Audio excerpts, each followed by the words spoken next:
we walo fuñu jëmbi lëngu fuñu jëmbi lëngu rek a cuune fi amul justice wa dangay wax affaire dundal cuuj man du muy woo cuuj te ay nit laay dundal man de sama waay we walo waa ndengale waay ndengale rek ngi jooy seen suuf de lañu bëgg nangu yoo seen bët yépp tooy seen yaakaar lañu bëgg saa yoo ndengale rek ngi jooy seen suuf de lañu bëgg nangu yoo seen bët yépp tooy seen yaakaar lañu bëgg saa yoo bi la golo di béy baabun di dunde kële ku jaay doole noonu la àll bi sonne we walo fu ñu jëm bi la nguur ak a cuune fi amul justice waaye par valeur rek a fi ne jëriñu suuf may ko lu tax gaal seen borom alal du dellu mukk est-ce que baag na fekk si ci teen jox la fukk sunu ñàkk lañu am dañu góore ba dee si ma xosoo ko saraxul ba gomu tee demi doxul liggéey amul bàyyi ñokk suñu tool dara demul dara jagul amul lu def suñu tool yërmande sama waay di wàllu waa ndengale waay yërmande sama waay di wàllu waa ndengale waay ndengale rek ngi jooy seen suuf de lañu bëgg nangu yoo seen bët yépp tooy seen yaakaar lañu bëgg saa yoo ndengale rek ngi jooy seen suuf de lañu bëgg nangu yoo seen bët yépp tooy seen yaakaar lañu bëgg saa yoo yërmande sama waay kuy wàllu waa ndengale waay yërmande sama waay kuy wàllu waa ndengale waay asalaamaaleykum siyaar magal ndamoo tiitaro amul taxaw sax di ko ci bàcc rek bii daanu bee jóg you know saay noonu la rek on continue le combat bro what's up comme ni ñu ko waxee lan moo manqué sénégalais bi ba tey mënul def luñ naan la désobéissance civile mooy sénégalais bi jàngal nañ ko lépp sauf bëgg réewam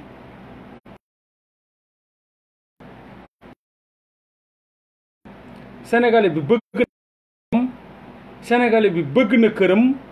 sénégalais bi fonk na lam am mais sénégalais bi bëggul dëkkam sénégalais bi xamul sax valeuru dëkkam drapeau am représenté wul dara ci moom hymne am représenté wul dara ci moom lenn dëkk bi représenté wul dara ci moom boo seetloo sax dañ naan la fii mbeddum buur la dañ lay wax naan la lii moomoo ko sa baay moomu ko donc lépp li nga xam ni n'est-ce pas du li ñuy am seen alalu bopp rek wala luñ moomal seen bopp rek pour ñoom moomuñu ko ça montre encore une fois que dañ leen jàngal possession dañ leen jàngal l'intérêt personnel mais jàngaluñ leen l'intérêt commun sénégalais bi moo tax du doxee mukk ci intérêt commun benn sénégalais du ko doxee intérêt personnel rek la ñuy doxee c'est rare denrée rare extrêmement rare nga gis sénégalais buy xeex benn mbir boo xam ne da ko gëm fonk ko loolu pour l'intérêt commun jàngaluñ ko ci société am ci màggam ca ba bu muy dee dañ ko jàngal l'intérêt personnel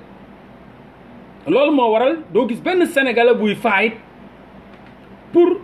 ñu retrouver wu ci benn bien boo xam ne c'est commun ñun ñëpp bokk ko amee ko ndam lépp li nga xam ni état bi ci turu état bi la ne pour ñoom c'est ennemi état bee ko moom est-ce que AD état bee ko moom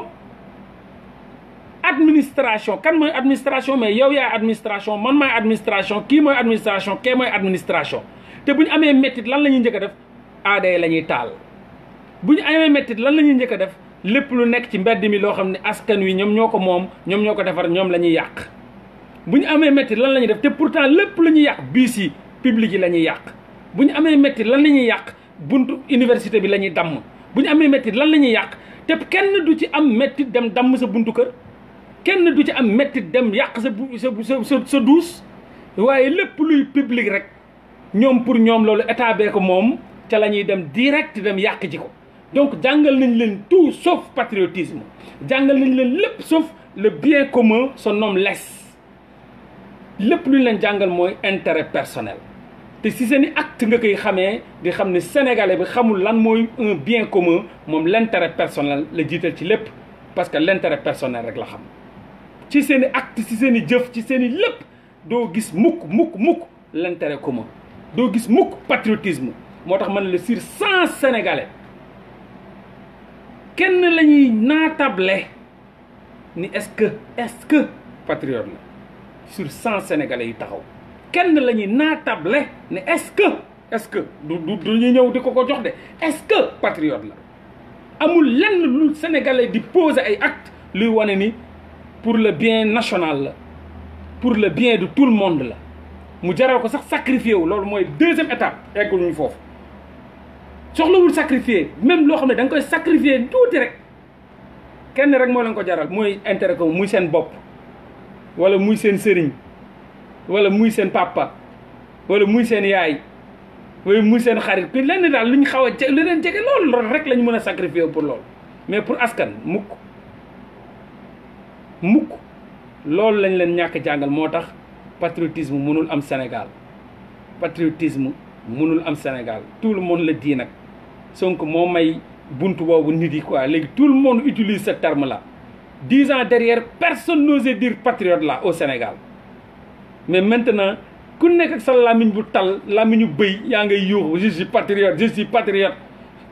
quels sont les actes posés yu mun a wane ni patriote nga ku la ko laajoon amul sa doxinin sa intérêt personnel sa nekkin sa intérêt personnel say jëfin sa intérêt personnel sa toogaay sa intérêt personnel lépp c'est personnel mais c'est trop facile d'utiliser en ce moment-là ce terme c'est trop facile d'utiliser ce mot-là grâce à Ousmane Sonko tout le monde se réclame patriote c'est facile de se réclamer patriote mais trop difficile de vivre du patriotisme ou bien ngay doxee patriotisme te loolu moom mooy te kenn bëggul jóg reyante pour askanam kenn boo koy def sax dañ naan da nga dof wala wéroo wala dara jot la donc maa ngi doon wax naan ci dëkk yi nga xam ni xam nañ luy patriotisme ci dëkk yi nga xam ne xam nañ lan mooy courant de pensée nit amul fit transhumé depuis que l'histoire de la France existe il y a jamais eu un politicien qui s'est transhumé depuis l'histoire de l'Amérique a existé il y a jamais eu un politicien ou quiconque bu transhumé jóge ci état d'esprit bi wala jóge ci philosophie bi dem ci philosophie bee wala jóge ci courant de pensée bi dem ci courant de pensée bee un politicien amul fit boobu parce que le niveau de pensée de la population est égal au niveau de pensée des dirigeants des politiciens kenn amul fit boobu du Amérique bu ko yàlla sàkkee ba léegi benn américain ñimewul am fit xool américain yi bët ak bët nekk fii transhumé dem fee parce que foofu nit yi dañoo jël seen bopp yi def ci dara le stimuli bi day yëngu seen bopp yi dañuy yëngu le côté cognitif bi day yëngu le patriotisme day yëngu dañ leen koy jàngal dès le bas âge ñu màggee ak moom mais au Sénégal comme ndox nit ne maa ngi woon PS maire de PS dem naa PDS maire de PDS dem naa APR maire de APR dem naa feneen a feneen donc du dara c'est-à-dire Sénégal est-ce que sax am nay nit quoi est-ce que am nay nit yu mën a réfléchir sax wala bañ benn affaire ne non lii musul am musuma ko gis Japon musuma ko gis Corée musuma ko gis Singapour musuma ko gis Amérique musuma ko gis Australie musuma ko gis Europe nga ne oh lii kat war nañ jóg xeex ko tu te demandes est-ce que am na sax ay nit yuy xalaat seconde ba mun a am lenn lu ñuy bañ mooy kon population boo xam ne lépp lu ñu leen teg rek dañ koy tegoo amul benn problème dem na ba nga xam ni comme ndoxum naan nga dégg ni kii changé na fii dem na fee kii changé na fii dem na fee ñoom sax ñoo ngay calculer nga gis benn jour bu génn fële rek ñu ne ah xam naa léegi mu dem fee rek mu dem foofu. Je peux vous laisser ici jusqu'à après-demain jusqu'à lundi prochain doo la ma gisal benn politicien français américain espagnol chinois japonais coréen bu am fitu wala européen bu am fitu transhumé mais au Sénégal comme dayu dof ça montre encore une fois que population boobu noonu ci nalawal leen lañ dëkk te ñu gën a yeewu mooy politiciens yi ñoo gën a yeewu di leen manipuler di leen foowee def leen ay xaj ay kuti mbaw def leen ay xar ay bëy ay nag mbëkkee rek lañ xam mbëkkee rek lañ xam mbëkkee boo leen di sexal dañuy mbëkk boo leen di indee lu boo leen di raay dañ lay mbëkk c'est-à-dire l'instinct reptilien loolu rek la sénégalais bi xam moom pour moom boo koy jox lekk sax da nga koy posone da lay mbëkk comme ay l'instinct la réaction vive la réaction animale ou animalesque moom lañ yor Sénégal nag la politique c'est comme mercato ah da ngay jóge fii dem fee comme match comme football comme et tout comme mercato te ba léegi amuñu benn sénégalais yu mun a accentuer ne boo mais lan moo tax lii fii rek lay am lan moo tax yàlla beneen dëkk bu ñu baax bu ñu jur ay nit yu baax yu xam yu seen bopp yi am lu ci ne musuñu nangu ni fii war na mun a am transhumance te Sénégal loolu transhumance comme ndox muñ naan la ça montre que il faut savoir que nous muy man ak keneen wallahi on se sacrifie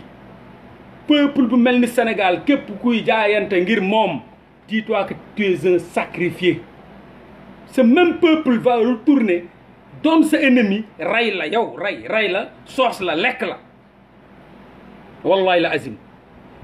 ce même peuple parce que ña ca éveillé ku néew poignée de main la benn poignée bu ndaw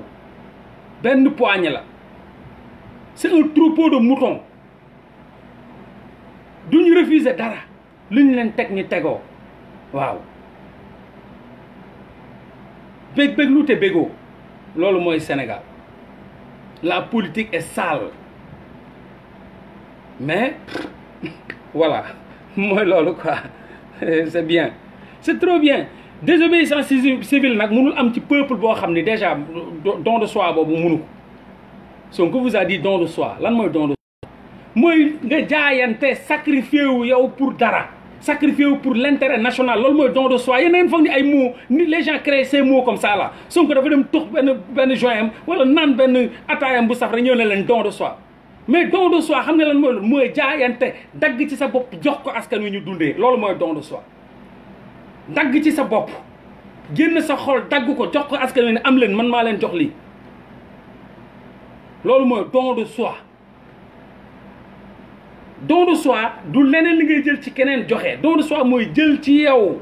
rocci ci sa bopp lu gën a cher ci sa bopp lu gën a am solo ci sa bopp lu la def nit li tax nga ñu naan nite googu noonu ngay rocc ko ci yow jox ko askan wi addiya loolu mooy don de soi kan ci yéen moo koy def Sénégal kuy dox pour sa intérêt la koo gis ci mbedd mi ci tali bi foo leen gis taximan baag waa ji client baag waa car rapide baag waa njaga njaay baag ñenn ci mbedd maag ñëpp koo ci laal ne ko looy wuti intérêt la lay wax sama bopp looy wuti damay daw dépend looy wuti damay wut lu ma lekk looy wuti damay wut lu ma naan looy wuti damay seeti sama kii looy wuti kenn du ci dox pour la nation l'intérêt de la nation amul ci Sénégal ak sama waa ji on se trompe lourdement et man je sais que ce combat là kenn parmi vous buy dund ci kaw suuf du ko réussir ñun ñëppay dee wallahi la azim du man du yow du kii kenn ci ñun du réussir ce combat là ñun ñëppay dee barke alxuraan kenn du Guy Marius Sagna du keneen képp ku ci génn da nga génn te yàlla tax ma ñàkk sama ndey ak sama baay man maa leen lancé défi boobu barke laa ilaha illallah au nom du Christ au nom du Seigneur au nom du tout puissant du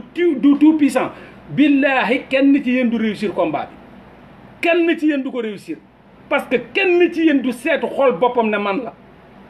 ñëpp dañuy xool sa bopp ne non kii du man de kii du man nga jël keneen teg responsabilité bi nga war a jël nga ne non du man yàlla la vous pensez que dañuy éveiller rek pour peut-être def suñu wareef par rapport ak suñu génération buñ fi jaaree jot nañu wax point jot nañu wax jot nañ jël suñu temps consacré ko ci éveil de conscience mais on en est sûr et certain et pertinemment sûr que ce combat ne réussira pas et personne ne peut le réussir personne ni Sonko ni man ni yow ni keneen ak keneen ils échoueront tous à cause des Sénégalais comme eux ñoom ñoo leen di mettre des bâtons dans les roues pour yàqal leen c'est pas possible parce que ce peuple n'est pas éveillé un peuple qui n'est pas éveillé nul ne peut le sauver nul ne peut le sauver. Je dis bien ñu dem indiwaat Senghor teg Abdou Diouf teg Abdoulaye Wade teg Macky Sall teg Sonko teg Idrissa Seck ak keneen ak keneen ak keneen ñu ne leen yéen ñëpp booloo leen doon le président sénégalais wallahi la azim du tax ñu yóbbu Sénégal wallahi la azim duñ ko yóbbu fenn. Un peuple qui n'est pas éveillé mon frère, un peuple qui refuse même d'utiliser 0,5 ci conscience am 0,5 ci xalaatam négativiser ko peuple boobu amul ku yàlla sàkk ku mun a changer. Et moi je vous défie, je défie le peuple sénégalais au-delà de la parole, au-delà des imaginations, ngeen indil ma kenn koo xam ne mun na leen soppi yéen. yàlla ci boppam di leen teg ay natt yu gën a ngand ci monde bi te taxu leen yeewu déggoo ma ne tragique tragédie bu gën a garaaw ci àdduna, tragédie maritime bu gën a garaaw ci àdduna Sénégal yàlla Sénégal la ko wàcce. ngeen ne ma lan la ma ne leen bateau Joola mooy tragédie maritime bu gën a rëy ci monde bi. Même Titanic bateau Joola moo ko ëpp, même Titanic bateau Joola la fa dee moo ëpp Titanic. mais ña Titanic ña amoon Titanic tragédie maritime boobu noonu tey siggi nañ ca, tey seen comportement changé na. tey boo demee ca réew ma, boo demee Europe, boo demee Amérique, di nga xam ne ñii jàng nañ ci ay tragédie ak ay tragédie ay malheur ba jàng nañ ci defaru comportement yi, amuñu ay troubles comportementaux. mais Sénégal lan ngeen xool loo xam ne boo wàccee Sénégal mun nga xool xam ne ñii jàng nañ ci bateau Joola bi lan la. wax leen ma, jox leen ma leen ci comportement bi. troubles comportementaux lañ am. c'est des malades mentaux. dañuy sangu di sol rek sol seen yére di tëñëx tëñëxi, mais c'est des malades mentaux. ils ont des problèmes. et je sais que yàlla sàkkul ku dox ci kaw suuf ku ko mun a sauver Sénégal amul. nit yi ñoo bëggul dem, nit yi ñoo bëggul avancer, nit yi ñoo bëggul yeewu, nit yi ñoo bëggul c'est-à-dire chaque jour ma indi leen lenn loo xam ne Sénégal rek la am wala Afrique rek la am. Sénégal la moo ma intéressé au-delà que ma nekk panafricaniste. Sénégal rek la am. c'est faux. damal nga dugg ci internet bi lu bateau Joola am ay mort Titanic amu ko. dugal fu la neex. bateau Joola moo ëpp ay mort que Titanic.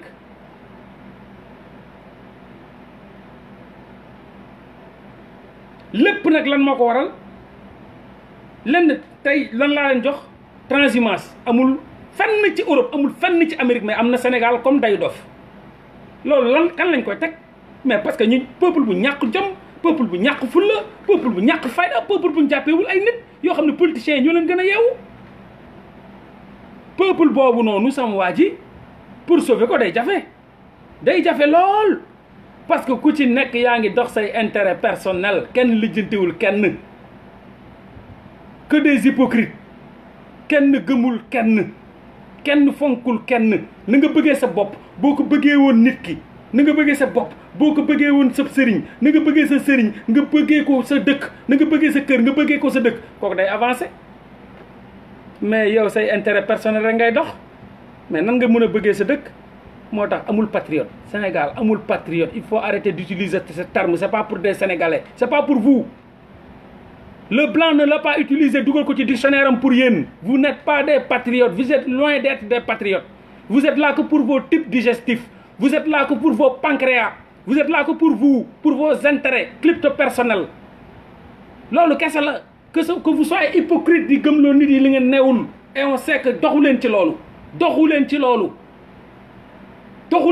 amul benn acte bu ngeen di posé bu wane ay patriote. jàng xamu leen sax luy patriotisme. arrêtez d'utiliser ces termes, c'est pas pour vous. c'est pas pour vous. même boycotté sax rus ngeen ko def, même boycotté mënu leen ko def, même boycotté sacrifié wu lu ndaw don de soi boobu noonu Sonko di leen ko wax don de soi. c'est vrai quand tu parles de patriotisme c'est parce qu'il y a don de soi. Sans don de soi, il n'y aura pas de patriotisme. Sans estime de soi, il n'y aura pas don de soi. Estime de soi, don de soi, patriotisme, c'est des escaliers. C'est des escaliers. xanaa balaa ngaa bëgg sa bopp xam sa bopp da ngay xam sa bopp xam ka nga doon sa valeur bi nga am valeur ajoutée bi nga am pour nga mun a doon sa bopp da ngay xam sa bopp pour mun a bëgg sa bopp boo xamee sa bopp doon sa bopp bëgg sa bopp c'est des escaliers c'est des escaliers donc Sonko a bien compris le terme de don de soi pour la patrie. Don de soi pour la patrie. Këppatil ci sa bopp lu nga gën a fonk ci sa bopp nga dem baaxee ko patrie bi. Le bien commun luñ bokk. Loolu mooy connaissance de soi xam sa bopp connaissance de soi après estime de soi ñëw don de soi dooga ñëw connaissance de soi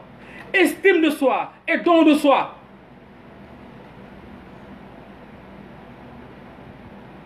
xam sa bopp bëgg sa bopp naw sa bopp rocci sa bopp joxe muy addiya boo ko joxee rek jeex boo ko joxee rek fini. kan ci yéen moo joxe boppam fii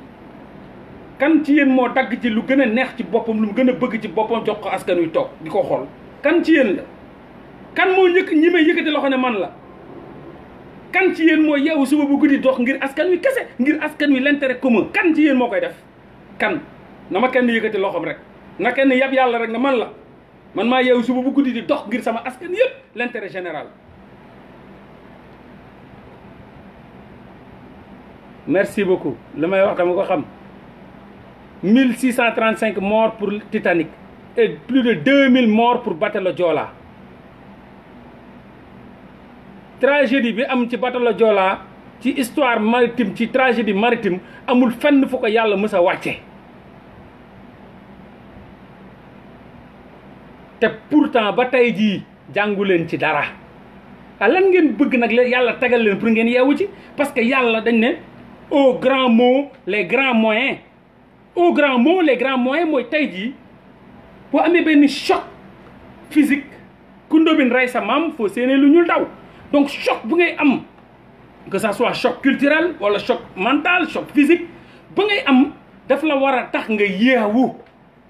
bu fekkee booy marto la ñuy fëgg sa nopp bi munoo yeewu yàlla wàcce ci yow jaxanama munoo yeewu kooku nag da ngaa dee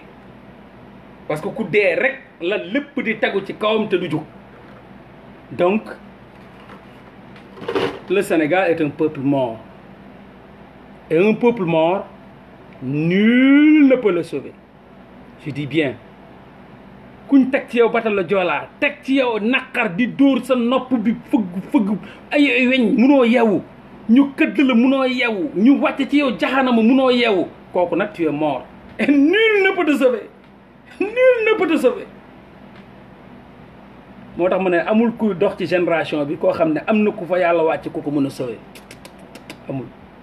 man maa ko wax waaw amul le mal est trop profond mon frère moo tax quand j'entends les gens dire boycotter nangam dama je dis que waaye ko xamul don de soi ku jàkk kii du sacrifier boppam ngir askanam kon nan lay demee sa kii ka lay wax naan nañ def boycott ma nga yore orange am di wuyu ka lay woo c'est-à-dire compagnie yi sax dañuy am ay psychologue même compagnie yi nga xam ne dañuy ñëw di installé au Sénégal dañuy am ay psychologue ay yi ñu indi dañuy am ay sax ay sociologue yi ñuy yónni ci askan wi ngeen dem jàng askan wi ay sociologue yu jàng la société les réactions comportementaux les réactions les comportements des citoyens ñu ñëw neen citoyen peuple buy nalaw la peuple bu yeewul la peuple boo xam amuñu ful la amuñu fayda peuple boo xam jàppewuñ dara xam ni ñu def mun ngeen a yokk yow da ngeen foog ni ñoom dañuy jóg rek yokk benn affaire noonu non dañoo am ay sociologue ci compagnie ñuy jàng gaay yi ambassade boo gis mu nekk Sénégal am nañ ay sociologue ci ambassade bi yoo xam ni chaque jour que Dieu fait dañuy bind rapport yónnee seen dëkk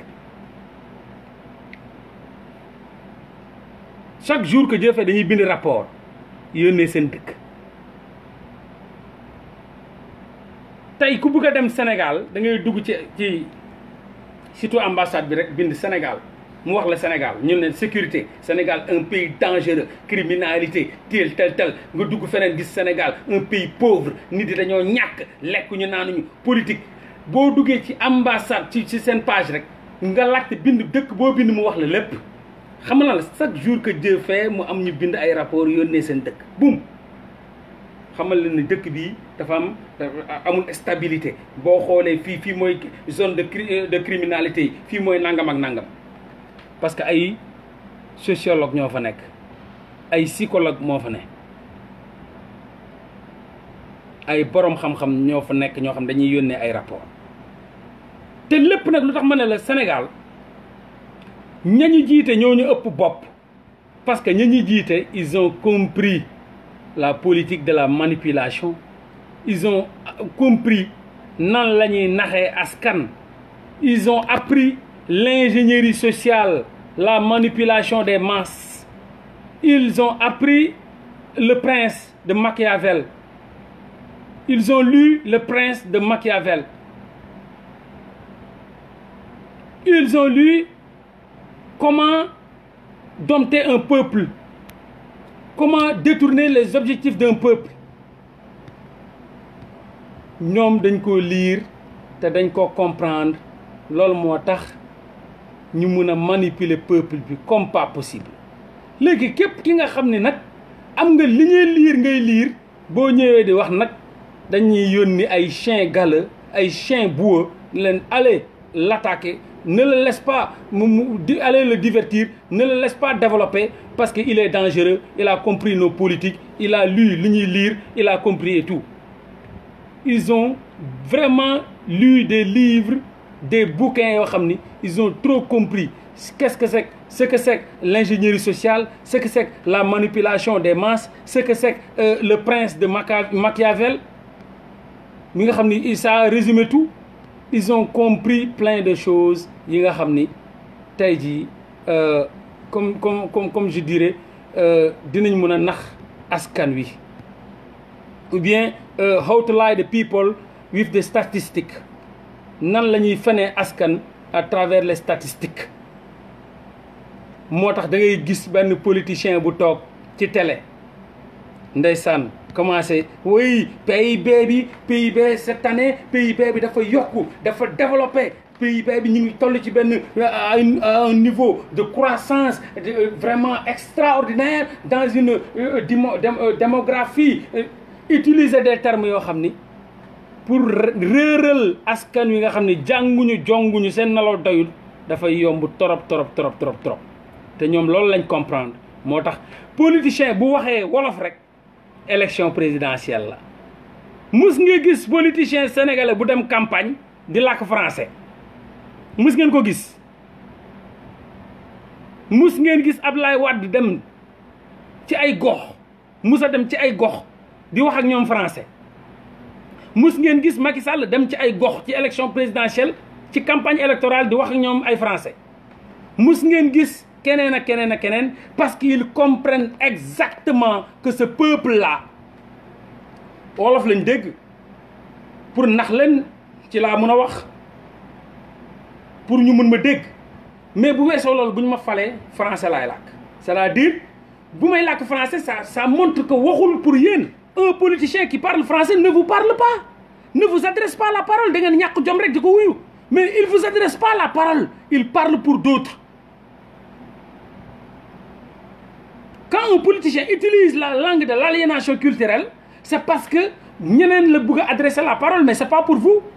Parce qu'il sait bel et bien que la quasi-totalité de la population ne comprenne pas le français.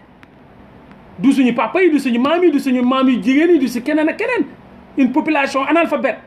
nga bëgg a wax ak ñoom français un discours français te bu fekkee dafa am élection présidentielle ñu nekk ci campagne nga bëgg leen wax wolof. Regardez ce choc culturel parce qu'ils connaissent, ils comprennent très bien que cette population-là bu ma soxlaa seen carte bi nekk seen poche wolof laa leen di làkk mais buñ ma xasee ba fal ba ma toog ba jël sama jàmm non dootuñ comprendre sama langage parce que français laay làkk et c'est pas pour eux moo tax duñ comprendre dara politicien du dem mukk ci gox fekk fa yow fekk fa sa papa fekk fa sa yaay fekk sa maam toog ci campagne électorale di wax naan di wax français duñ ko mus a def képp ku ci am benn ñëwal élection yi bërki démb la Macky Sall du ko mus a def doful jinne jàpp ko du mus a toog ak population yu xam ni jàppewu leen ay nit di leen làkk français du ko mus a def parce que il sait bel et bien que population bi amuñu bopp ndox newul ci seen bopp yi woo kong lañ yor boo leen gisee leneen wax leen ma buñ ñëwee nag xase ba gagné élection way xam nga PIB may wax ak benn waaye mu ne non fi pays gars yi ne PIB bi moom na instant yi nice dafa yokk ma leen ok on va discuter un peu de PIB produit intérieur brut c'est de l'économie boo déggee PIB produit intérieur brut loolu kenn mënu ci def ay statistiques produit intérieur brut mooy lépp li nga xam ni que mu nekk industrie que mu nekk ci commerce que mu nekk ci lépp mooy ci biir dëkk ba lañ fay produire maanaam usines yi fay dox lu mu tuddati compagnie yi fay dox lépp bu français bi bu américain bi bu allemand bi bu espagnol bi bu lépp buñ ko boolee loolu la ñu woowee produit intérieur brut maanaam bu Eiffage bi bu Orange bi bu Auchan bi bu Supeco bi bu Total bi bu Jumia bi lépp buñ ko boolee la ñuy gagné annuellement loolu la ñuy woowee produit ak ñeneen la ñuy woowee produit intérieur brut est-ce que population buñ bëgguñu comprendre di nga leen waxu produit intérieur brut li nga xam ni yow tey jii buñ ci génnee dëkk bu ci nekk génn ci lam moom def fuite de capitaux yónnee ko dëkkam nga bëgg a calculer loolu pour nax ci askan jamais le Sénégal duñ la wax produit national brut et je vous dirai pourquoi bépp politicien buy wax Sénégal politiciens yi ñu xam avéré yi nga xam ne ay vrai sàcc lañ ay vrai njublañ lañ ñu jàng lan mooy manipulation des masses ils vous parlent toujours dans leur débat produit intérieur brut ok produit intérieur brut bi tey nekk na en croissance bon annuellement Auchan gagné ay milliards yanu yónnee France Jumia gagné ay milliards yanu yónnee France parce que dañoo exonéré comment dirais-je taxes yi maanaam duñ fay dara donc Auchan gagné ay milliards yanu yóbbu France fuite de capitaux Orange gagné ay milliards yanu yóbbu France Citydia gagné ay milliards yanu yóbbu France Jumia gagné ay milliards yanu yóbbu France Supeco gagné ay milliards yanu yóbbu France Eiffage gagné ay milliards yanu yóbbu France Total gagné ay milliards yanu yóbbu France Sen'Eau gagné ay milliards yanu yóbbu France lan ngeen di dese tous rien nada parce que amu leen dara léegi loolu lan nag le politicien yi di leen nax parce que xam nañ ni xamu leen jàngu leen te seen nalaw dawul jàngu leen jongu leen ñuy utiliser chaque jour ci seen i waxtaan produit intérieur brut et produit intérieur brut en croissance produit intérieur brut mooy li nga xam ne liggéey gi nga xam sa biir dëkk foofu noonu maanaam territoire Sénégal loolu lañ fay produire loolu lañ fay liggéey waa CSS yanu yóbbu Mimran yanu yóbbu moom tam suukaram donc doo la dese dara te ñoom chaque jour ci seen waxtaan il te parle de produit intérieur brut dese woo dara bu Auchan yóbbee Jumia yóbbu Supeco yóbbu Carrefour yóbbu Eiffage yóbbu Total yóbbu Sen'Eau yóbbu keneen ak keneen entreprise française yëpp yóbbu lan moo leen di dese lan ngeen yor lan ngeen di jëfandikoo loo xam ni c'est sénégalais Sénégal moo ko moom foofu lay des Orange yanu yóbbu lan moo leen di dese et pourtant politiciens yi duñu leen wax lu dul produit intérieur brut libanais yi yanu yóbbu chinois yi yanu yóbbu marocains yi yanu yóbbu lan ngeen moom li ngeen yaakaar ni kon quand on parle de produit intérieur brut yéen am ngeen ci njëriñ am ngeen ci njëriñ et il vous parle toujours de produit intérieur brut léegi produit national brut mooy loolu dootul territoire mooy produit bi nga xam ni bépp entité sénégalaise wala bépp compagnie sénégal ak fépp foo mën a nekk ci àdduna bi loolu la ñuy calculer seen produit national brut c'est-à-dire loolu mooy nationalité ñu calculer lépp li nga xam ne sénégalais yi ñoo ko moom ci fu mu mën a ne muy bu ñu ne compagnie yi nekk France compagnie yi nekk États-Unis compagnie yi nga xam ne sénégalais yi ñoo ko moom loolu dañuy calculer foofu la ñuy calculer produit national brut mooy nationalité comme ñu jël bu ñu jëlee produit intérieur brut bi 90% luy dox ci produit intérieur brut Sénégal moomuñu ko c'est étranger donc amuñu fa dara léegi ñu jël ci produit national brut yi li nga xam ne ñun ñoo ko moom li nekk Sénégal ak li nekk bitim réew yi nga xam ne sénégalais ñoo ko moom ay entreprise sénégalaise ban entreprise sénégalaise bu mag bu am niveau Auchan ngeen xam France wala ci beneen monde bi je vous pose cette question mes gars mes chers amis ban entreprise ngeen xam boo xam ni am na niveau Auchan wala Supeco wala Total boo xam ni Sénégal ñoo ko moom Turquie yanu yóbbu question boobu laa leen posé ban entité wala ban entreprise wala ban compagnie sénégalaise ngeen xam bu nekk bitim réew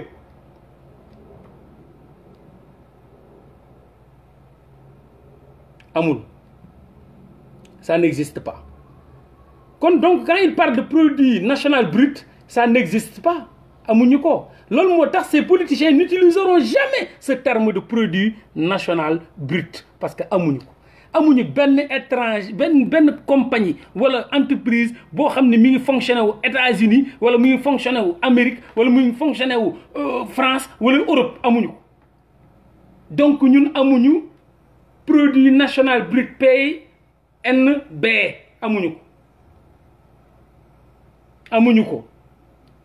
buñ génnee kon produit intérieur brut yi desewuñu 0,5 entreprise sénégalaise yi matul 0,5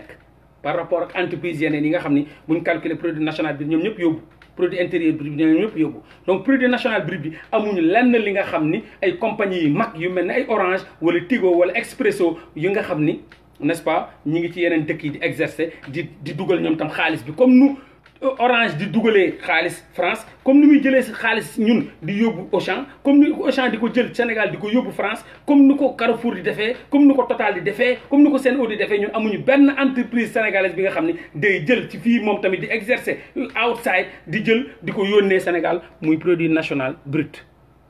amul. ak Canal Horizon yóbbu ñeneen ak ñeneen kay du jeex boole rek ñëw yóbbu keneen ak keneen. parce que suñu port yeeg suñu aéroport yeeg suñu lépp ñoom ñoo fa ne lan moo fa nekk donc produit national brut tu verras jamais au plus grand jamais un politicien mu utiliser loolu il parle d'économie mais jamais ñu wax le produit national brut il te parle de produit intérieur brut di yéegal chiffres yi te gars yi xamuñu ni sax produit intérieur brut kat ñun amuñu ci 0,5%. léegi ci lañ war a wax lu ñu war a gën a wax sax duñ ca wax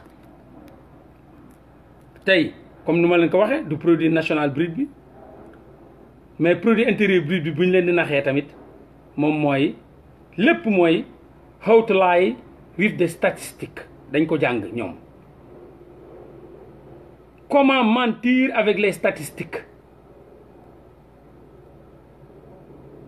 buñ ñëwee dañuy teg ay économiste ñi ñëw di nax askan wi parce que ñaari casquette la ñuy sol dañuy ñëw woo sama nijaay bi nga xam ne économiste bu mag la di professeur bu mag en économie jàngal presque 90% des économistes au Sénégal n'est-ce pas mu yor ñaari casquette buñ koy invité ci télé bi dañ ko invité en tant que casquette économiste mu sol casquette économiste boobu day jël beneen casquette boo xam ne mi ngi ko nëbb à côté mooy casquette politicien bi bu ñëwee buy wax day dindi casquette économiste bi teg fa casquette politicien bi di wax ak askan wi moo tax chaque jour dañuy fen ci statistiques yi dañuy fen ci chiffres yi comment déjouer n'est-ce pas les pièges des statistiques buñ jógee tey ci produit national brut bi ak produit intérieur brut bi on va parler des indices de développement humain te loolu duñ leen ko wax IDH indice de développement humain wala HDI HDI mooy indice de développement humain est-ce que di ngeen koy dégg ci télé bi politiciens yi di leen wax ci indice de développement humain bi te loolu lañ war a gën a exercer pour sénégalais yi mën a comprendre pour sénégalais yi mën a comprendre l'indice de développement humain c'est-à-dire l'indice de développement humain la ñuy gën a xam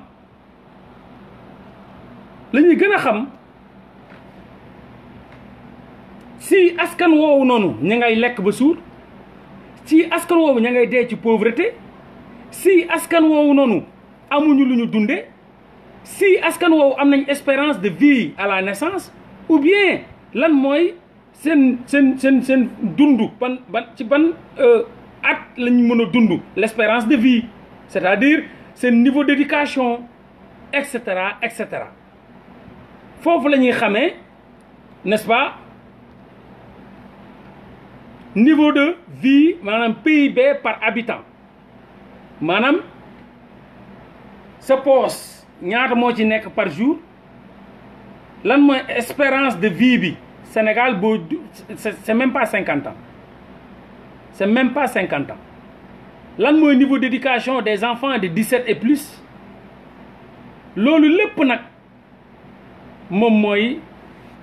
li nga xam ni moom la politiciens yi di gën a waxtaane mais loolu la ñuy gën a nëbb parce que loolu mooy feeñal seen fen loolu mooy feeñal seen politique bu salte loolu mooy feeñal seen i deal donc loolu la ñuy nëbb doo dégg mukk benn politicien bu toog Sénégal que mu nekk économiste ay économiste politicien lañ bu lay wax carrément l'indice de développement humain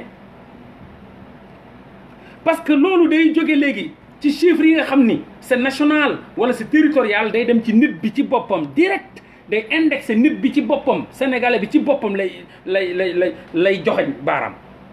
Mollah Morgun c'est un sénégalais ñaata lay am par jour est-ce que mi ngi liggéey lan mooy espérance am de vie est-ce que ñu xool ni à 60 ans ñëpp dee lan mooy bien-être am individuel am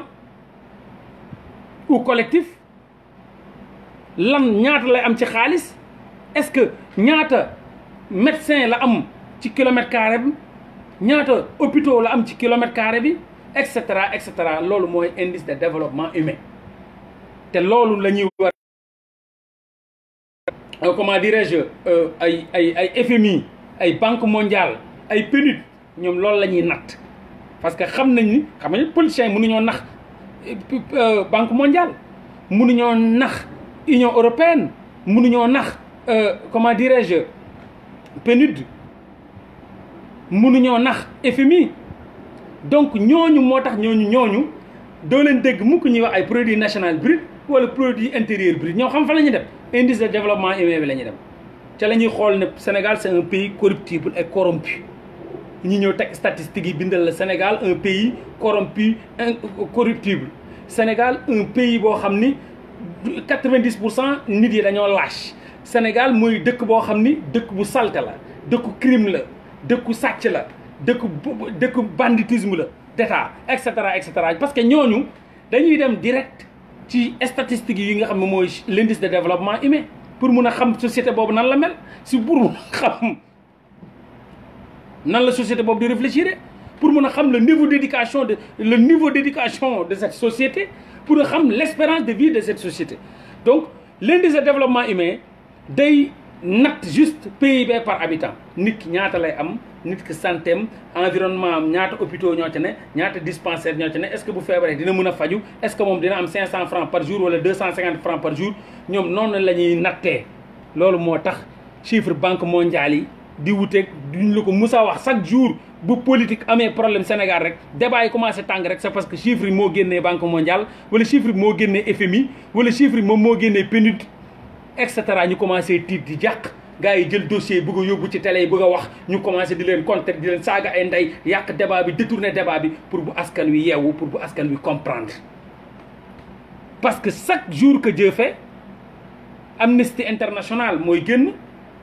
ay statistiques Banque mondiale mooy génn ay statistiques saa yu débat Sénégal amee rek ñoo ñëw pétrole gaz bi kan moo ñëw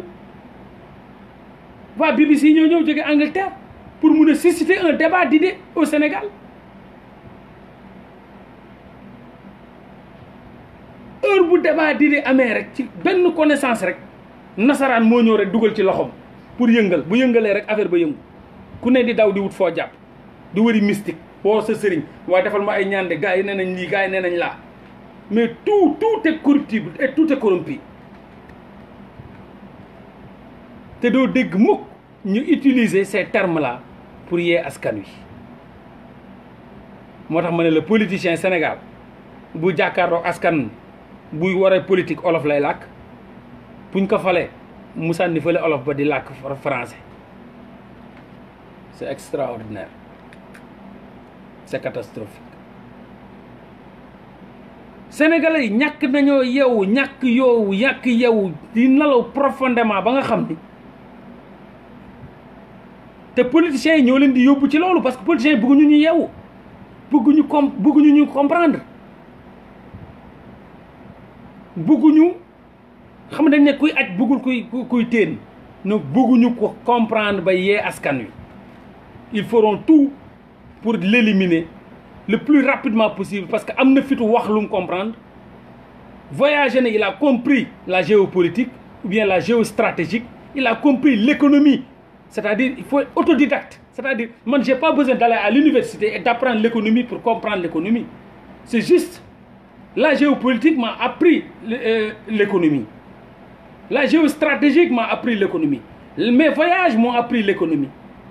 ma connaissance mon expérience m'ont appris l'économie sans ma dem ay université toog autodidacte nga comprendre nan la adduna di doxee lan mooy développement lan mooy économie léegi boo ñëwee loolu nag da ko partager ak askan wi sa waay du neex Macky Sall ah sa waay du neex politicien yi ah dañ naan kii mi ngi yàq sañ dil kii mi ngi ñuy yàqal kii ma nga yee askan wi parce que nañuy jàppee chiffres yi di ko déchiffrer un par un di làkk wolof bu leer nañ paa bi di mën a déglu ku am 90 ans bi di mën a déglu maire bi xale bu ndaw bi di mën a déglu amuñu ko ci politiciens yi amuñu ko ci ñeneen ci juste combattants yi lañ koy am ñi leeral leen lu leer nañ ñu xippi seen bët mën a xool parce que tey am na ñu bëri ñoom dañoo foog ni transhumance fépp la am tey mun naa ñëw xamal ne transhumance Afrique rek la am en particulier tam Sénégal rek la am parce que ñu Sénégal moo ñu ñor ak Sénégal rek la am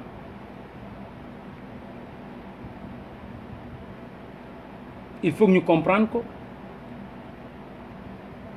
il faut que ñu éveiller seen science seen sens il faut ñu éveiller seen sens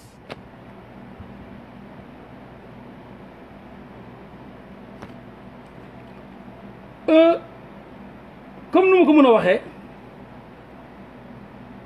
lan moo tax ñu jëlee fa Kémi Séba parce que Kémi Séba li may def lay def day éveiller te il savait que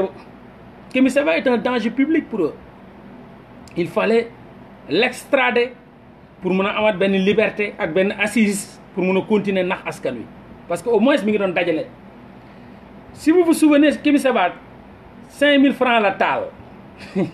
keroog rek laa natt keroog ba suñ jonn yàlla tey maa ngi jàng sénégalais bi Kémi Séba taalee 5000 francs ya réaction sénégalais yi laa ne nag il est temps nag ñu commencé nag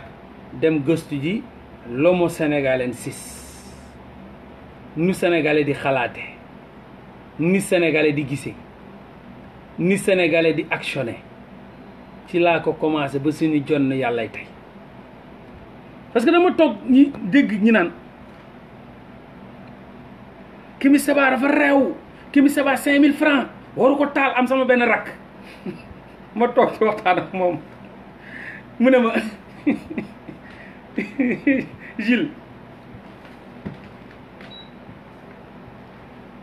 sama rakk bi ne ma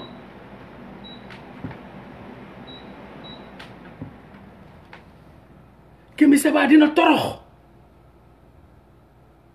Kémi Séba ma ne ko ah mu ne ma dina torox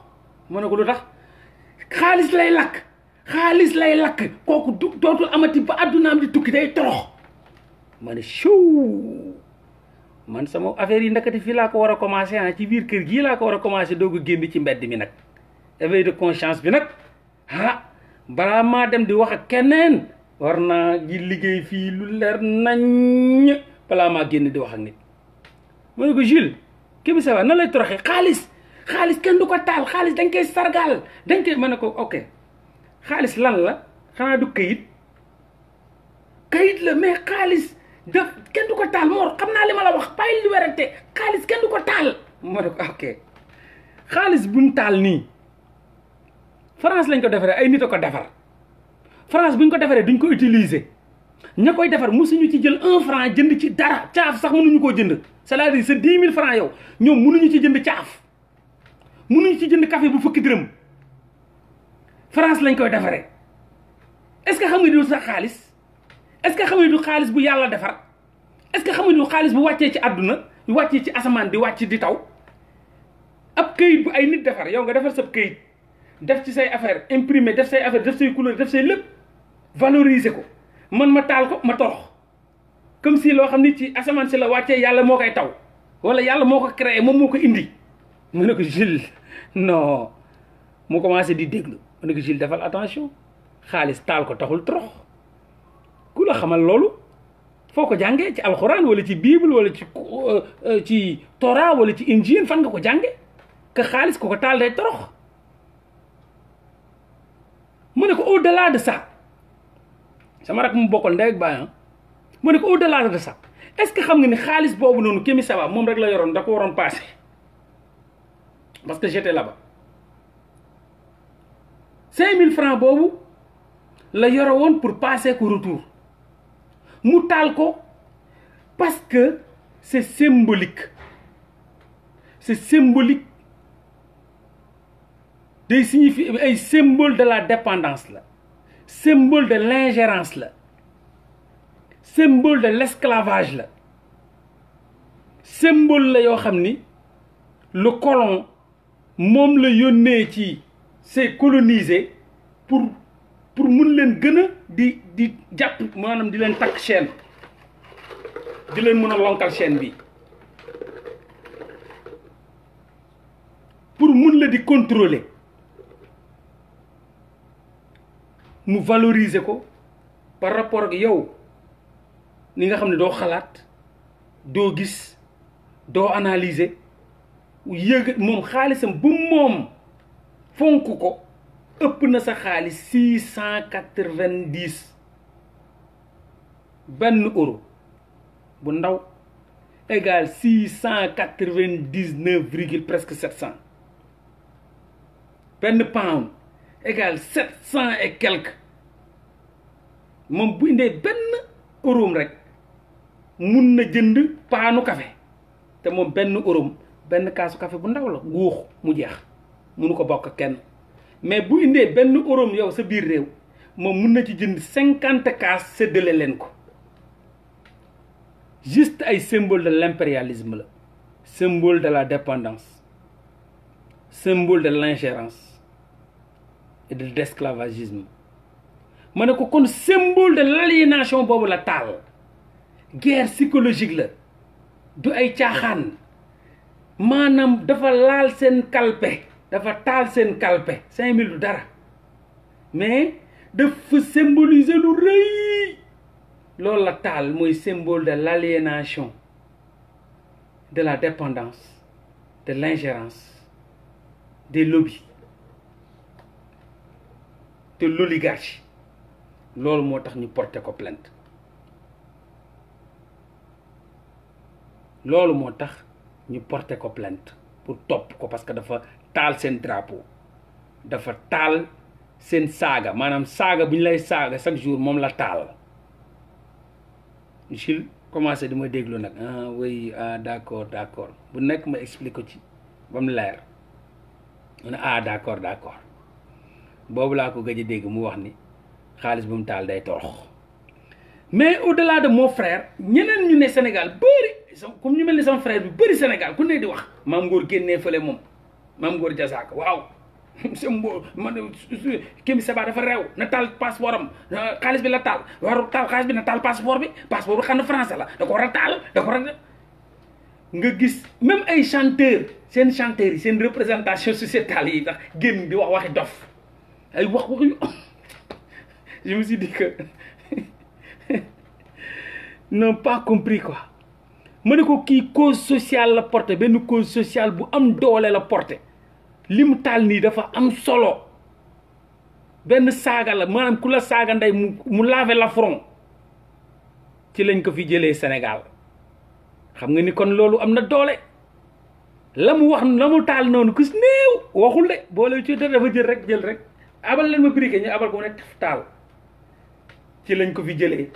ci lañ ko fi dàq ci lañ ko fi interdire ci lañ ko fi porter plainte ci lañ ko fi juger moo tax boo amee bopp da ngay xam fuy metti nga laal ko da nga koy rocci rek gaa yi jom mi commencé patiner daw gauche droite boo lan la wuuy sama ndey tey ñu dee lu ndaw ngay rocci ci ñoom lu ndaw moo tax ma ne live bi may def nii ma ñàkk sama ndey day yëngal la république te billaahi buñ ma mënoon tey bu ñu amoon doole mun ma rocci fii dañ naan cabat rocci rek teg fële mun nañ ma bañ a sax tëj dañ may rocci rek fuñ ma mun a roccee yàlla la ëpp doole mënu luñ ma ñaar mais dañ may rocci rek sànni Sénégal nangu samay passeport rangu yëpp téye nga toog fa nag waaw jom mi muy metti dëgër galère gi ni ñu ne dina noppi de parce que fay metti ci ñoom ak seen quartier fañ ko def seen livre ya ñuy lire lañ comprendre di kalaate seen i dil publiquement muy leer fu Macky Sall di dem ma dem fa fu Macky Sall di dugg tey mun naa fa dugg suba maanaam ci dëkk bu mu dem mun naa fa dem bu waxee ma wax askan wa muy nax saa yu leen naxee ñun nalaw ma yee leen ñu yeewu donc loolu ça les arrange pas moo tax ils vont envoyer n'importe quelle personne ils vont envoyer n'importe qui pour me déstabiliser pour me détourner de l'essentiel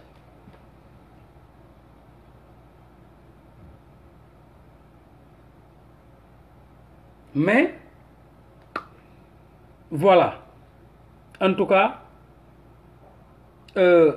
l'essentiel c'est de comprendre lañ bëgg a wax man sama discours amul ay kàcc wala ay yokk lu dul dëgg wala ay déliré du ma tux cigarette du ma tux yàmba sago lépp lu may xañ sama sago rek du ma ko caaxaane saa yu ma yeewoo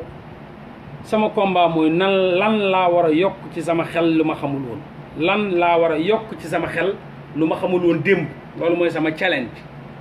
du ma tux cigarette du ma naan sàngara du ma tux yàmba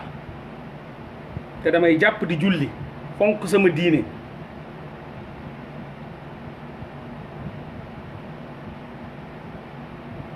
te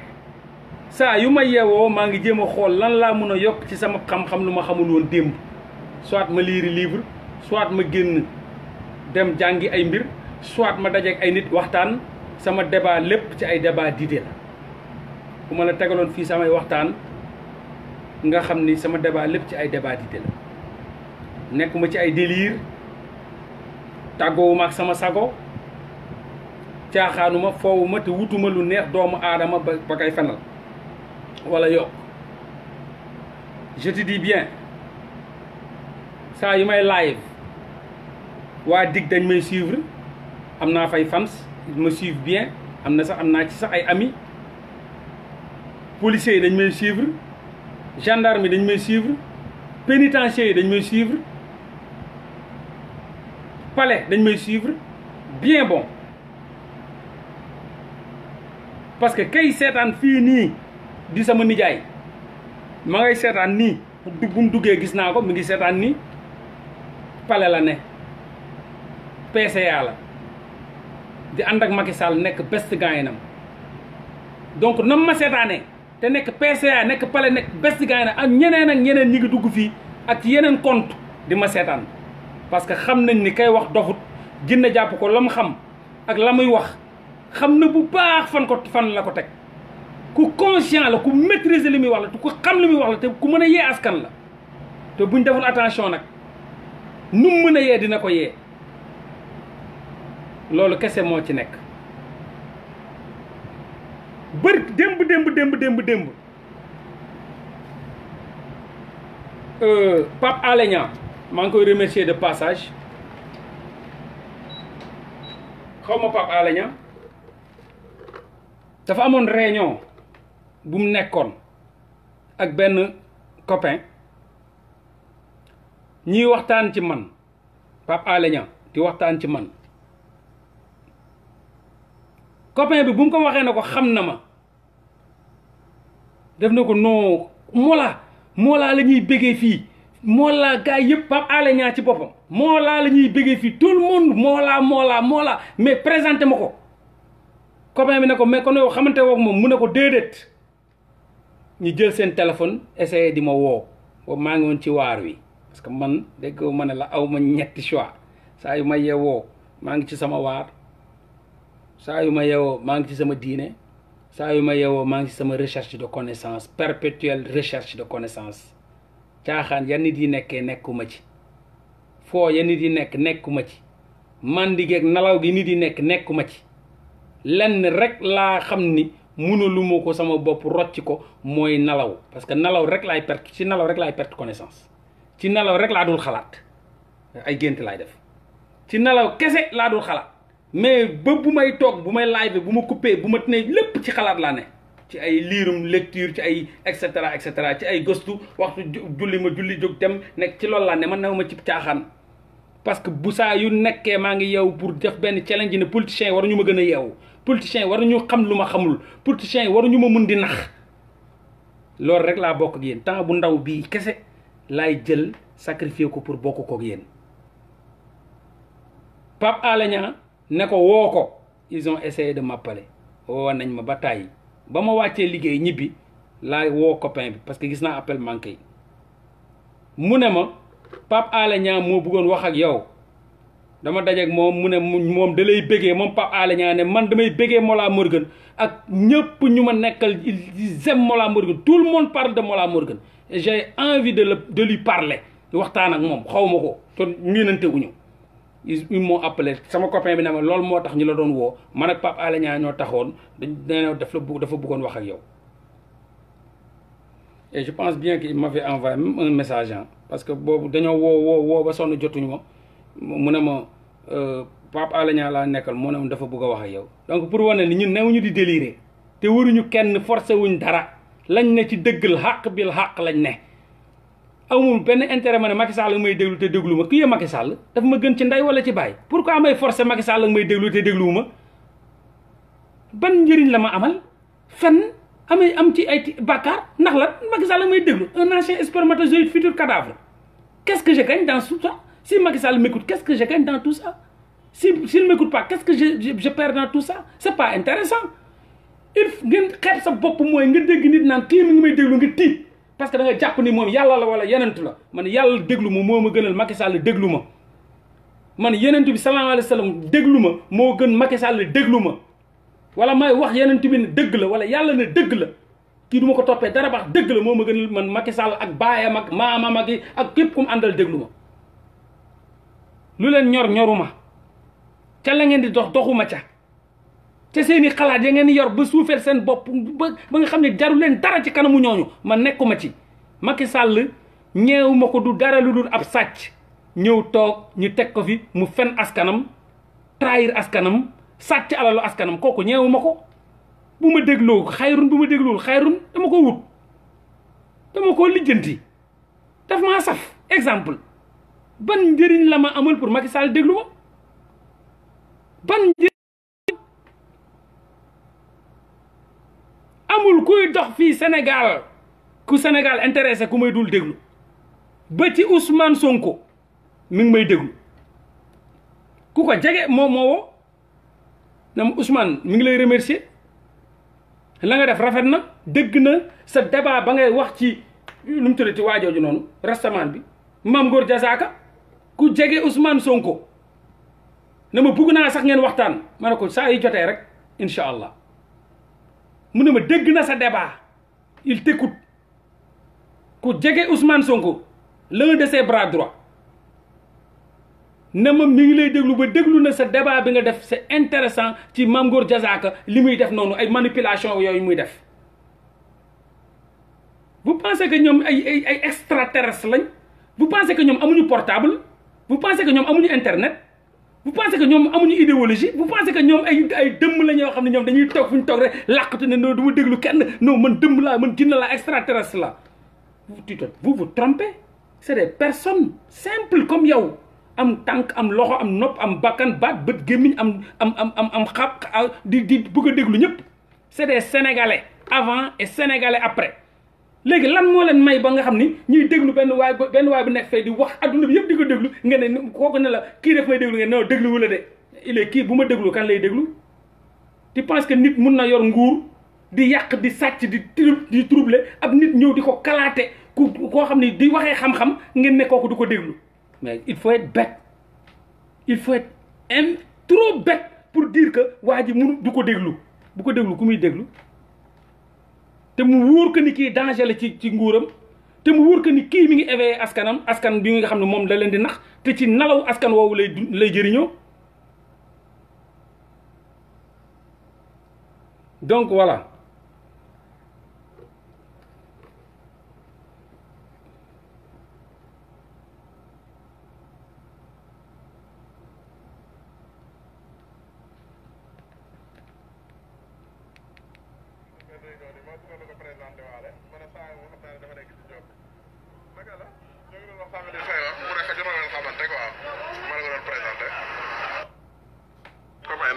maa ngi lay wax sànq man Pape Alé Niang ñoo nekkoon doon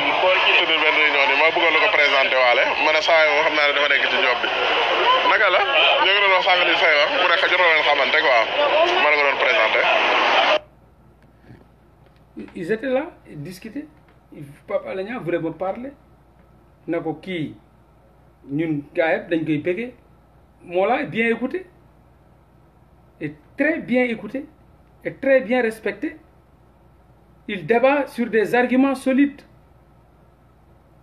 soxlawul naan kii la wala kaa la man j'ai pas besoin de dire que le bras droit de Ousmane Sonko s'appelle ta mais man xam naa ko parce que kooku ci boppam gis naa ko te bu mu waxtaanee ak man am na keneen kum dugal ci biir débat bi un débat WhatsApp xam naa ko bu baax tout le monde m'écoute parce que li may wax du ay waxu dof du waxu ku naan sàngara du waxu ku tux yàmba du waxu ku nekk tàggoog sagom waxu ku gëstu ba ne ar la ñëw toog di wax ki ma woo du ay woowu nii woowu vidéo WhatsApp jël keneen dugal ci biir ñu nekk ñett te xam naa leen gis naa leen mais ban importance la ma amal ba ma mun a taxaw naan Ablaye Ndiaye la Cheikh Diop la Issa Pouye la. pourquoi man gëm naa sama bopp de sama waa ji amul ku ma mun a woo mu mun a troubler wala mun a taxaw ne no kii moo ma woo déedéet kenn gënu ma ba ci Ousmane Sonko gënu ma j'ai pas besoin di ndamoo Ousmane Sonko may woo mais xanaa kañ laa wàcc man ba niveau boobu kañ laa wàcc ba toroxal sama bopp ci niveau boobu noonu. Ousmane Sonko may woo et après c'est diabolique c'est extraordinaire lu yéeme la lu mais je ne suis pas dans ce monde amul kenn ku may woo lu mu extraordinaire si samay bët ak ku mun a doon nag kuy dox fii ci kaw suuf parce que damay jàpp ni da ngay dund dee matal sa mission jeex tàkk sax yi ñoo lay lekk. donc amul kenn ku may woo ku ngandi sama kanam du kenn de kenn ëpp ma valeur sociétale kenn du ma nangu kenn gën ma du ma nangu kenn di taxawee niveau boo xam ni sama bopp bi ngay taxaw man du ma ko nangu man guerre boobu dama koy def spirituellement temporellement pour nga bañ ma gën ci dara ba di ma woo sax ma koy naw la woo di ko yuuxu partout juste dama leen bëggoon wax ni sama live tout le monde l'écoute c'est pas des lives de délire c'est pas des lives de saaga ndey c'est pas des lives de conneries c'est des lives réfléchis ak réflexion c'est juste un live avec un aspect cognitif et rien d'autre je suis pas dans les délires waaw man maa yow yaa Ousmane Sonko mooy Pata Ndiaye mooy Issa Diop nga wooma ak Ousmane Sonko wooma laa yemale nga wooma ak keneen wooma laa yemale point nit kese lañ duñ dara duñ tus duñ rien nit ki lan la moom mooy le résultat de ses actes loolu kese la l'homme est le résultat de ses actes amul leneen c'est tout donc sama gars yi maa leen di bëggee ñëpp di leen char di leen màggal di leen ndamoo di leen tiitaro yee di leen wax ni maa fi jaaroon voilà quoi comme ni ñu koy waxee tout le comportement humain s'articule autour de ce processus psychologique de réaction face à un stimuli nit ki léppam de tourner autour de son stimuli boppam nit ki nag c'est le résultat de ses actes kese kenn yéemawu fi kenn kese moo jar daw moo jar xotti sa tànk tubéy moo jar toroxlu moo jar jaayante muy suñu borom kese amul leneen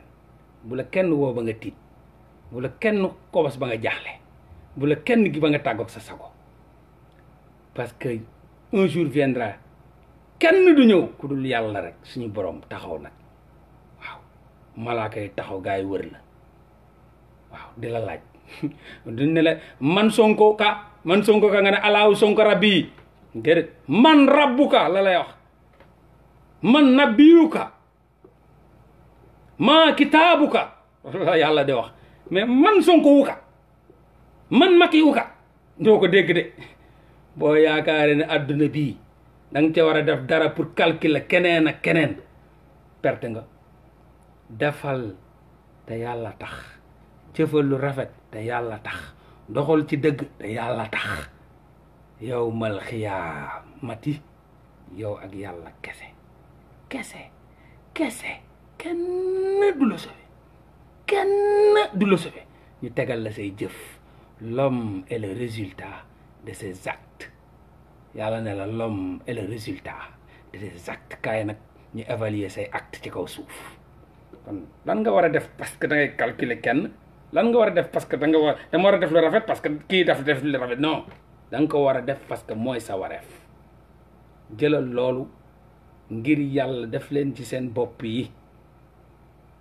la connaissance de soi l'estime de soi et le don de soi amul benn boo xam ne nag am na rapport ak beneen nit connaissance de soi sa bopp la